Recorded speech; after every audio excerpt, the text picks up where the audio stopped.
Hey guys, this is FC. Welcome to a first episode of a new series called The Missing Player. We have a special guest on today's episode. Please welcome PJ from the Instagram account 2026 World Cup Investor. Hey PJ. Good morning. Hi there. So tell us about this new series that we're going to do and what we've got in store for the hobby. Sure. Well, as you know, I've been doing a lot of research recently, and I've often come across cards and stickers that feature more than one player. You know, some have one, two players, three players, or even four players. And I really like these cards and stickers. I think they're pretty cool, pretty unique. And what I particularly like about them is that when it has a quote unquote rookie card of a massive player, a world-class player, and you know, back when it was their first season, they were unknowns, and they had to share their card or sticker with someone that was also kind of an unknown person. So I thought, you know, we all know what ended up happening to the massive player. They turned out to be like a world-class GOAT. But I've always wondered about who is this missing player? What happened to them? Where are they in their careers? And why were they on this particular card with this other absolute massive player? So I thought of doing a little bit of research and just focusing on this missing player, looking up their history, what clubs they played for, and just trying to give them the bit of love that they actually, I think that they deserve. Okay, sounds great, mate. So you've done a little research and we've come up with a list of names. So, mate, I'll let you kick us off. First card up is actually the one that gave me the idea for the series. It's a very popular card, Kylian Mbappé. It's his rookie sticker from the French edition of Panini Foot, 2016-2017. So you'll notice he is next to a person. So Mbappé, sticker number 505. And it also features a French gentleman by the name of Corentin Jean, number 504. Now, Mbappé, of course, he needs little introduction. He just turned 22 years old. He averages almost a goal per game in league games for PSG. He's been back-to-back goal scorer, top goal scorer in League One. He had a debut for France at 17 years of age. He was a World Cup winner. He scored a goal in the final. He reportedly earns around 20 million euro a year, and right now he's considered to be the most valuable player in the world. And that's great. Everybody knows who Mbappe is, but let's talk about this missing player. I hope I'm getting his name correct in pronunciation, but his name is Corentin Jean. So when this picture was taken, Mbappe was 16, turning 17. You can already see Mbappe looks pretty young in this photo. And Mbappe had already made his debut for Monaco the previous season, while at the time, Corentin Jean was 21. So Jean made actually a promising start to his career. He represented France at every age level from under 16 to under 21. He ended up playing 8 games for the under 21s. He started his professional career at a club called Troyes. I hope I'm pronouncing that correct. Again, I do apologize. I'm not French. Troyes in League 2, where he scored 17 goals in 65 matches as a striker. And then this form brought a move to, financial powerhouse Monaco. During the 2016-2017 season, when this picture was taken, Jean only played 4 games for Monaco before he was loaned out to fellow League One side Toulouse. Yeah. We ultimately stayed for 3 seasons. He played 65 games, but he only scored 1 goal. Probably not the best return for someone that is classified as a striker or, center forward. As of June 2020, Jean made a move back to League 2, this time to Lens or RC Lens, signing a 3-year deal after a 1 million euro transfer fee. So when he initially moved to Monaco, Corentin Jean, he had a market value of around 4 million euro. But it's safe to say that at around 25 years of age, his days of becoming a, top flight footballer are mostly behind him. And his career highlight definitely would be featuring on Mbappe's rookie card with him. So yeah, that's what I found out about Corentin Jean next to Mbappe. So Mark, what do you have for us? Well, that was a great start for this series. Well, I have a chap who doesn't need any introduction at all. The Lionel Messi rookie card, and this one featured is his 2005 Mundi Chromo card. 2004 Mundi Chromo card. This particular card is unique in the fact that it features 2 players on the front and 2 players on the back. Messi, of course, needs no introduction at all. 643 goals in 748 games for Barcelona, where he spent his entire career winning 33 trophies along the way, 6 Ballon d'Ors and countless other awards, Champions League. He's done it all. But no World Cup and no Copa America. No World Cup at the moment, but you never know. He could win one next year. But alongside with Cristiano Ronaldo, he'll go down as one of the greatest players in the last 20 years, if not of all time. When this card was released, Messi was just starting out his career and had managed to play a small handful of appearances for the first team. So who are these mystery 3 other players on the card?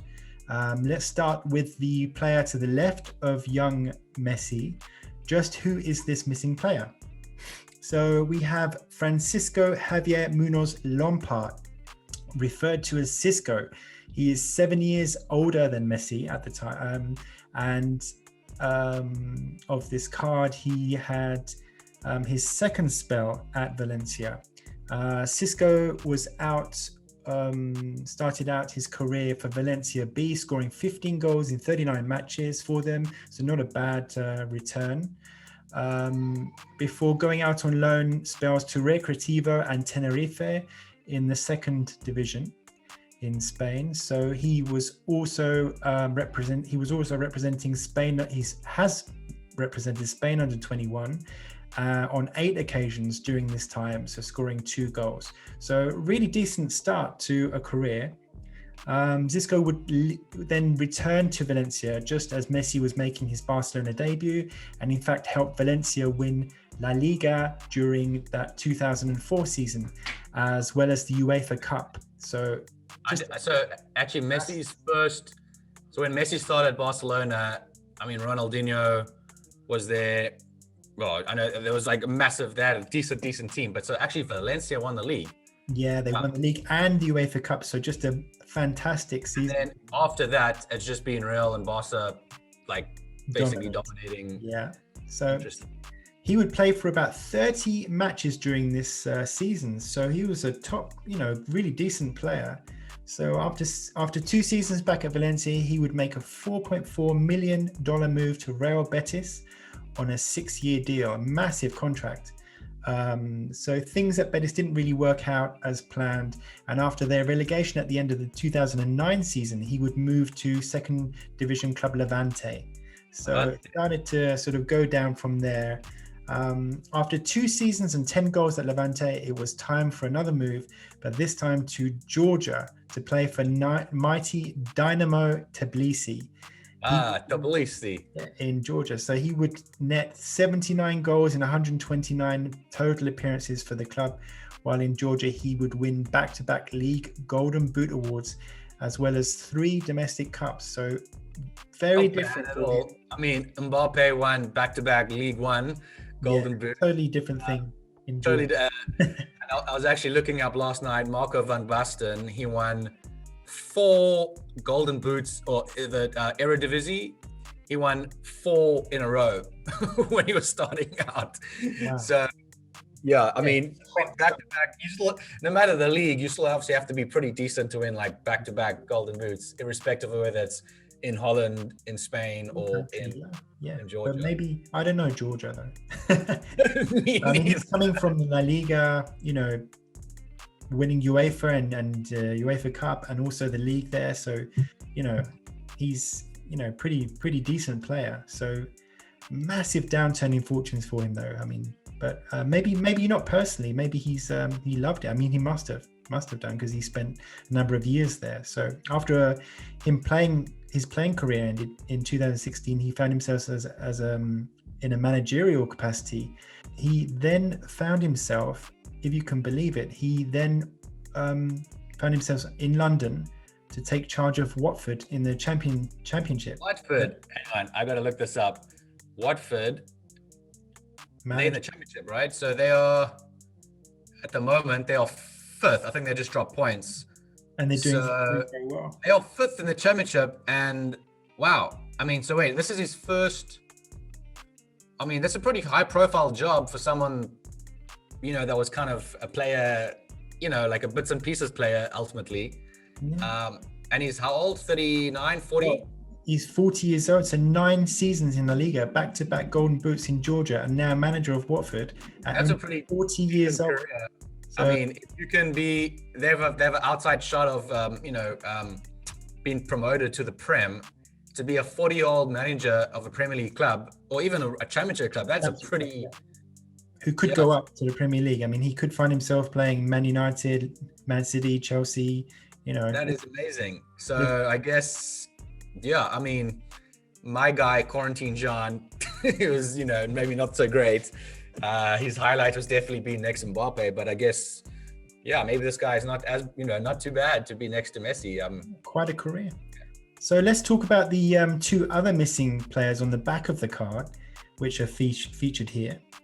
Dani Cancela and Borja Fernandez, both 6 years older than Lionel Messi. Dani Cancela started his career at Deportivo La Coruña, and although he was there for 6 seasons, he only ever played for the reserves. So at the time this card was released, he was an uncapped professional player. The left back spent spells in Segunda Division, so second division, before moving abroad to Hong Kong to play for Kitchee in 2000. Hong Kong. Oh my God. Another player that's moved out of his domestic league and into a foreign league to play football. So after obtaining Hong Kong's citizenship in 2017, Cancela made his debut for the national team in a 4-0 win over Asian powerhouse Laos. So I actually didn't even know. I mean, Hong Kong is such a tiny, country, even though it's like technically part of China, but not really. Like, in terms of area, like it's such a tiny. I mean, it's basically just a city. I can't believe that they actually have a whole league. I mean, I can't imagine there being more than 10 teams in this league at the very most. Wow, but big ups to him. I mean, from going from being an uncapped footballer for 6 years to now playing international football. That's pretty cool, no matter who you're playing for. You do what you got to do to keep playing football. Yeah, exactly. So as of today, the 39-year-old has 15 international caps under his belt.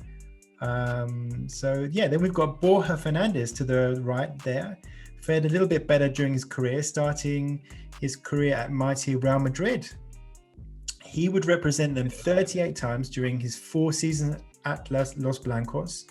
And Fernandez would spend another 7 seasons playing in La Liga for 3 different teams, but would be remembered as a key member of Valladolid's team, representing them 150 times over a period of 4 seasons.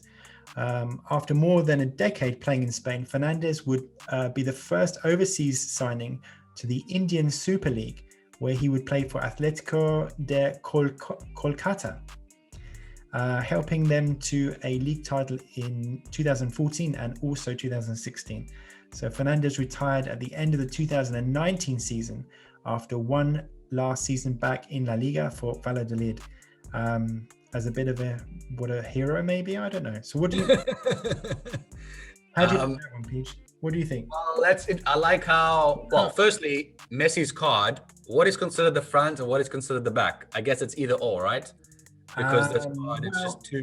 I think, Messi would definitely be the front. As you've got the left player being the strongest on the whole card, but also on this card is rainbow foiled. Only on one side, there's 2 versions of this. One is just a matte on both sides with a white background, and the other one is a rainbow foil, which I have, and the reverse is white. Definitely the Messi side is the better. If you got this card graded, it wouldn't say Al Messi, it would say Messi / like every person's name, right? Yeah, that's what it says. Yeah. Okay, well, so these guys, one guy ended up manager of Watford, so I'd say that's a decent career. Yeah. The other guy, I mean, failed upwards to basically play international football for Hong Kong. And the other guy ended up playing in India. It's amazing how, like, the Super League. Yeah. All those, we've had a guy that went to Georgia, not exactly a football powerhouse. One guy went to India to play in but he did start amazingly. Yeah. Youth international, I've never UEFA Cup and the Liga. So that guy that played for Real Madrid, I've never heard of him. But obviously, I mean, to play for Madrid, you can't be terrible, you know.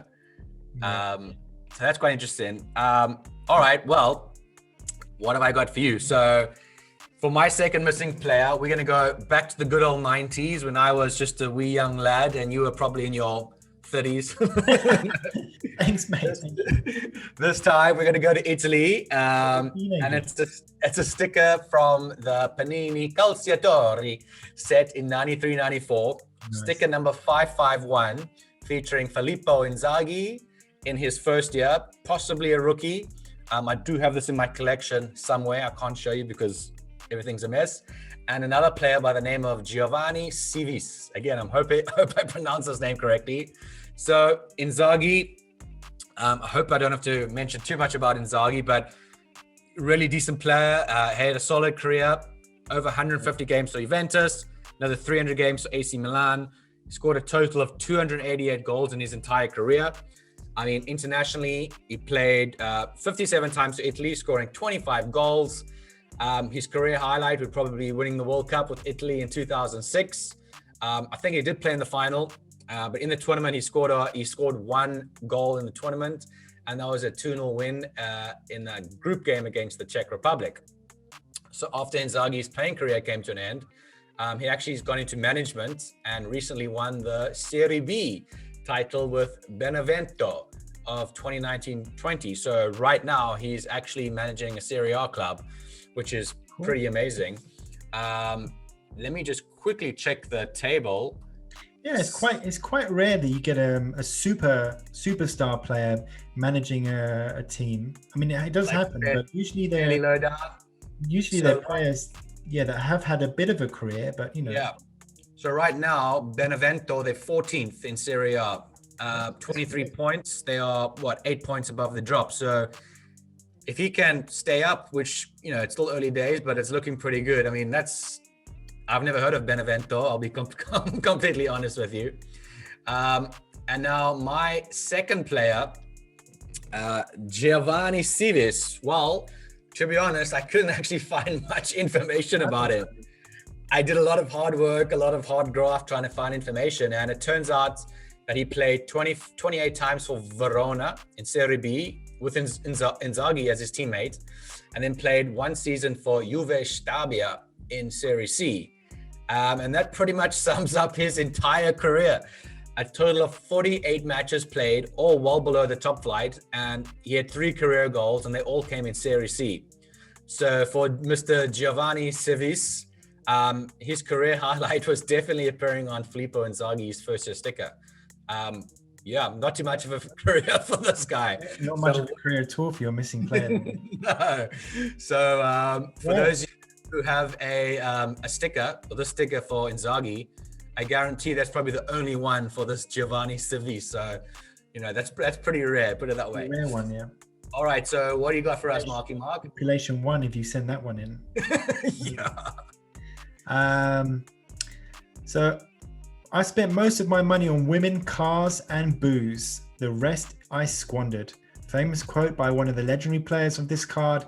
And I'm, of course, talking about George Best. The particular card that we have here is his 1966 A and BC card, the same year that England won their only World Cup, and we're hoping for another next year.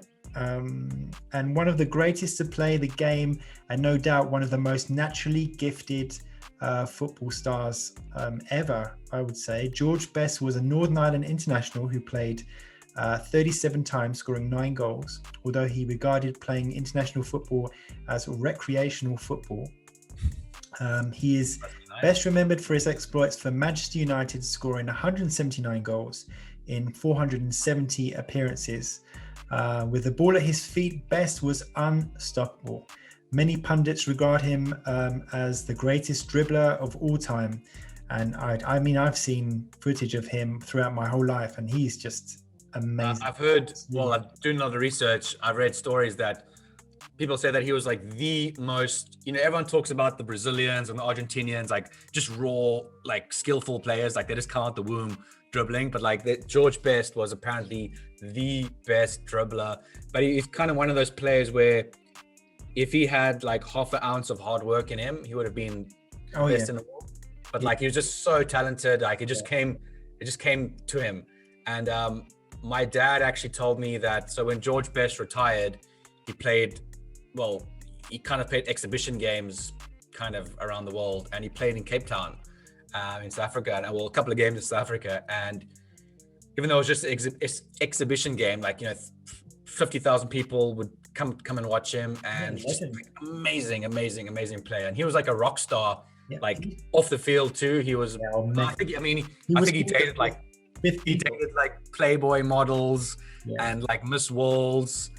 He was I don't know who you could compare him to today in terms of like a off-field he was persona. The biggest playboy there ever was. He went on this show called Wogan on British television. We had like 4 channels at the time, and Wogan, the host, asked him, what do you like doing? What do you and he just said, I like sex.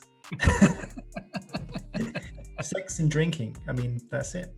And I don't think he was allowed back on after that. No, at least he was honest. Yeah. But he used to take the mickey out of players, dribbling around them again, go past them and then do it again. Come back and do it. So career highlights for him was winning the Ballon d'Or in 1968, and that was after they won. Manchester United won the European Cup. Throughout his career, Best lived a playboy life, as we discussed, and had an addiction to alcohol, unfortunately. So after he left United, Best jet-setted around the world, playing for another 16 clubs from South Africa, Australia, Hong Kong, and then to the US, and then all the way back to Ireland, Scotland, and England. 16 clubs, cheapers. Yeah, he was a bit messed up, unfortunately, in the head with all the drinking and the fame and everything. So, but you're right. If someone could grab hold of him and hey, listen, managed him correctly, wow. Because I think he also like retired from competitive football, like from like really early, like maybe in his late 20s. Yeah, he thought he was kind of not over it. He was just like, And I also read that playing for Northern Ireland, Northern Ireland were obviously not, not as good as say England, obviously. And he just kind of considered international football to be like a waste of time, and like he didn't really. He thought that of training as well. Like I can't imagine. He want to train. Manchester United fined him a lot and dropped him, for not training. The new managers that came in didn't like. He's also like the type of player that you probably also can't really. He's just like. You just say, all right, George, you just do your thing. Yeah. Like, as long as you turn up Saturday at the right time for the game, you're fine. You know what I mean? Score a goal, have an assist, and you'll be fine. So unfortunately, George Best passed away in 2005 due to complications from liver surgery as a result from heavy drinking throughout his whole life. But let's get on to the player that is on the other side of this card. So we have Charlie Cook. So Charlie Cook is a Scottish international who was capped 16 times and started his career at Aberdeen, where he would play 125 games in his 4 seasons at the club. And when this card was released, Cook had just transferred to Chelsea from Aberdeen for a transfer fee of £72,000, which is about $100,000. That was a fair chunk of change in 1968. Yeah, that's probably like $1 million today. With inflation, in fact, maybe even more, maybe like 2 million. I would say a lot more. I think a lot more. So that's a decent, you'd be a pretty big player in 1968 to move someone for 72 grand. Yeah, for maybe 15 million or something equivalent, maybe something like that. It's decent, yeah. So Cook would enjoy 10 seasons at Chelsea, playing mainly on the wing, where he would win an FA Cup in 1970 and a European Cup Winners' Cup in 1971. So fantastic start, really, in London. In total, he would represent Chelsea 371 times and play for them in the first, second, and third division. So things went a bit sour for the club after those massive wins. Cook spent the next 7 years playing in the United States, and he and Bess would end up as teammates playing for the LA Aztecs together for 2 seasons. So a completely new way of life. And I think Bess started to enjoy his life a lot more. In America. Yeah. I can imagine him, well, in like back then. So this is like the 70s or 80s. I mean, now soccer in America is obviously more professional, but back then, back then it was probably a little bit semi-professional. I mean, you had these massive world stars coming there, getting paid millions. For them, it was probably like kind of park soccer in a way, but like they're so good. You're playing against the best American players who were kind of playing amateur-ish. So for George Best, it must have been a great lifestyle on the beach, go out drinking, and then go play matches against players that were like, probably not on his level. You can see this from the most iconic George Best goal ever, where he's playing for Fort Lauderdale. If you just type that up on YouTube, Best goal Fort Lauderdale, that is one of the best goals, I mean, ever. He just goes around the whole team and scores. So, yeah, amazing. So Peach, what do you have next? Righto. So, if you've never heard of this player that I'm going to mention on this card, then you probably shouldn't be buying soccer cards in the first place. So, this beautiful card that's going to pop up on the screen right about now, I'm talking about is Pele and Vava. On this beautiful card, features a lovely pink background. It's from Edizioni VAV. Wow. And it was released in 1958-59. I do not have one of these cards. I think it's really, really cool. I had the opportunity to buy one, but then something happened and basically I didn't buy it. So this is considered, it's not Pele's rookie, but it's kind of early, one of those ones that are around 1958, 59. So obviously Pele, we could talk for hours on Pele's achievements in the game. We can make a whole podcast series on Pele, but I'll just try to keep this brief. Pele started his professional career at the age of 15, playing for Santos. At the start of the 1957 season, he was a regular starter in the team. And in that season, he actually was the top goal scorer in the league, which is just ridiculous. Still at 16, he scored 41 goals in 31 games. Obviously, Pele won, multiple World Cups. He won 3 World Cups. He's the only player to have won 3 World Cups. As a 16-year-old, or just as he turned 17, he led Brazil to the 1958 World Cup. He scored 2 goals in the final as Brazil beat Sweden 5-2. But there was another player who scored 2 goals in the final. And that player was the name of Vava. So for those of you watching this who consider themselves to be vintage aficionados, you should be familiar with Vava. But for those of you that aren't, well, we are here to help you. So Vava, he's 6 years older than Pele, and he's nicknamed, I have to read this correctly, his nickname is Peito de Aço, which translates to the steel chest in English. So Vava's real name is Edvaldo Gizidio Neto, and he was actually widely regarded as one of the best strikers of his generation. So Vava made his debut for Brazil in 1955, and he was playing for Vasco at the time, and he ended up scoring 191 goals in 8 seasons there.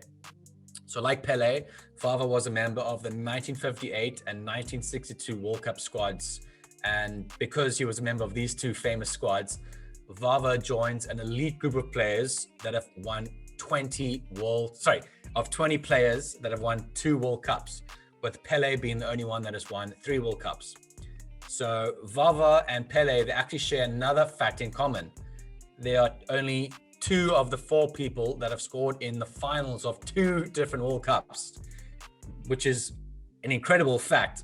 Just to qualify for 2 World Cups is amazing. To play in 2 World Cup finals is huge. To win 2 World Cups is, that's stuff of legend. So both Vava and Pele scored 2 goals apiece in the 1958 final against Sweden. I did mention that, where Brazil won 5-2.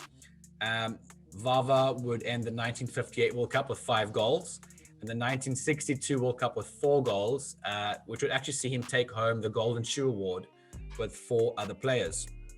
And just another known fact, in 1962, Pele actually got injured in this World Cup, and I believe he got injured in the first game. So it was actually Vava and Garrincha that kind of carried Brazil to, the 1962 World Cup. So a lot of people don't really know that. So Vava, he actually had a relatively short international career, played only 20 matches, although he did score 15 goals. So that's a strike rate of 75% or 0.75 goals per game. And after his playing career ended in 1969, Vava went into, a managerial career in Spain. He managed Cordoba and Granada before spending 1 year managing in Qatar. And unfortunately, he passed away in 2002 at the age of 67. So if you ever look at this beautiful pink card again and you think to yourself, who is this missing smiling player above Pele? Think again, that man is a double World Cup winning, double World Cup final scoring Brazilian legend. Viva Vava! Over to you, Marky Mark. Better get myself some Vava cards. I know. I actually have one of his early cards. I think it is the 1955 Ídolos. Wow. I think it is in Brazil. And I was reading up on Vava. He's like an absolute machine. People obviously mention Pele and Garrincha because they are Pele and Garrincha, but Vava was an absolute goal scoring machine. Wow. Just unfortunately, he didn't play that much for Brazil. That's just alone though, the final scoring in 2 World Cup finals. That's incredible. That alone is just amazing, legendary, really. And the 2 World Cup finals that your team wins. I mean, like I said, that's why I think this is a very cool missing player, because everyone knows Pele, of course, Pele, but Vava. I mean, I learned something new. So what do you have for us, Marky Mark? Well, now I'm going to. I love that. I mean, they're just amazing cards, mate. Really, really amazing. I think all these Brazilian cards are so sort of undervalued and sort of not known about. The DD as well, and there's all these amazing rock stars for Brazil at the time. Milton Santos and Jalma Santos, obviously massive players. It is a little bit tricky to find proper information on like the early Brazilian cards and stickers. But if you can, get a Vava. If you can't afford Pele, which you probably can't right now, the prices are ridiculous.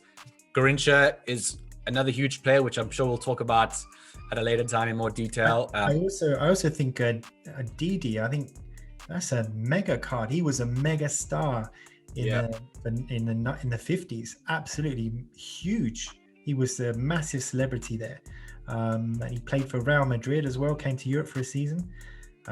Massive. So these cards are just very undervalued right now. So if you're struggling to find something that will, definitely appreciate as the hobby gains knowledge, get into these teammates of I mean, there's talk of a Pele documentary coming out. I mean, it's coming out, but I wonder if that documentary, kind of like you saw with the Michael Jordan documentary, they speak a lot about his teammates. So I wonder if they'll speak about, go into detail. I mean, unfortunately, a lot of these players have passed away now, so they won't necessarily be interviewed for, the documentary, but I wonder if they'll show clips and highlights of, I really want to know if they're going to mention the 1962 World Cup, because Pele apparently he got injured in the first game of the tournament. And he didn't really play much in I don't think he played at all. Garrincha was the start of that World Cup. That's why a lot of people still don't know who Garrincha is, and you might not know who Vava is. Meanwhile, they basically won the World Cup for Brazil. Hopefully they get a lot of love from this documentary. Who is your other player you got? Well, now I thought I'd end this first episode by staying in the same year. Now we're talking about a 1958 World Cup footballers card by Wizards, the newspaper for boys, featuring Jimmy Greaves and Peter Braybrook. This is considered Greaves' rookie card, featured here. Now, firstly, Jimmy Greaves, an absolute English legend. He played 57 times for England, scoring 44 goals along the way, including 6 hat-tricks. Six hat-tricks? Which is a record that still stands today. He was prolific, so prolific. I mean, wait, that's an English record. I wonder. I mean, Ronaldo and Messi, have they scored 6 international? I mean, probably, but I like think Messi may have. 6 international hat tricks. Oh That's no, sorry, ridiculous. no. I'll have to Google that afterwards. Like, I wonder if Ronaldo. Wow. Yeah. So when this card was issued, Greaves was already on his way to becoming not only the English legend but also a Chelsea star, absolute king. So during this season, he would go on to score 22 goals in 35 games, and Greaves would go on to score 132 goals in 169 games for Chelsea and 266 goals in 381 games for Tottenham Hotspur. He was prolific. Absolutely smashing them in. The highlight of his career would have to be being part of England's only World Cup winning side. In 1966, he would also go on to become a Spurs legend for his goal-scoring prowess, and there are talks of them getting a statue outside the Spurs stadium. So, Interesting. yeah. So now for the missing player, Peter Braybrook, a winger who split the majority of career between Chelsea and West Ham United. Braybrook was into his 5th season as a pro when he appeared on this card with Greaves. Both players were teammates at Chelsea during Greaves' 4-season stint at the club. And while I couldn't find any official stats, Braybrook was no doubt responsible for creating many assists for the prolific Greaves. Braybrook would later move to West Ham in 1962 for a transfer fee of £35,000, which again is not bad.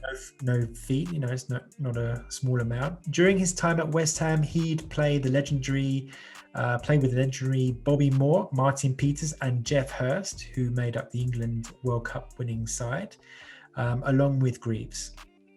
Braybrook himself would win 3 caps for England between 58 and 1960 and played 1 game in the 1958 World Cup in which England drew 2-2 with the USSR Russia. After retiring from his playing days, Braybrook returned to West Ham to take up a role at their academy, where he was instrumental in helping develop players such as Frank Lampard, Joe Cole, and Michael Carrick. Wow. Fair to say that he had a far greater impact on the English game than people probably realize. To be honest, I've never heard of him. I mean, you played 3 times for England. That's not bad, obviously, just to play for England. But you said Michael Carrick, Lampard, and Joe Cole. I mean, they've all played at least, a decent amount for England. So, wow. Okay, good for him. Yeah, so unfortunately, he passed away in 2016, aged 79, while Greaves is still going at 80, but apparently not in the best shape after suffering a stroke earlier in the year last year. Yeah, So I actually read up on Greaves, and apparently he's not looking good. Like, he's wheelchair bound, and he was also like kind of like down on his luck financially, and there was a big what's it called? They're trying to get like Tottenham Hotspur. I think Harry Kane actually paid for like a whole bunch of operations and things for him. he was such a celebrity. I mean, he was on TV every Saturday. I think. Ian Greavesy. There was a show, something in Greavesy, right? Or yeah, that's right. Ian St. John and Greavesy were on every Saturday, and they were the funniest couple, laughing the whole show on just talking about football. So it's just excellent. I mean, people might remember that. I think Greaves also liked to enjoy a bit of the old. Unfortunately, Greaves was quite a player as well. So him and George Best must have been pretty good on the night out.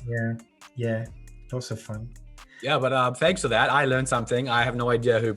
This has been fun. This has been really good. So that's it for our first ever episode of Missing Player. Hope you guys enjoyed it. Let us know if you'd like us to do another one of these shows, and we'll find another 4 or 5 cards to talk about and discuss and inform you about. If you guys like this video, then please share it with the hobby with your friends and give us a thumbs up. It really encourages us to continue to make content. So follow us on Instagram. We both post photos of our collections all the time. And we look forward to interacting with you there on that platform. Take care, guys, and we'll see you very soon. Thanks for having me on. Take it easy.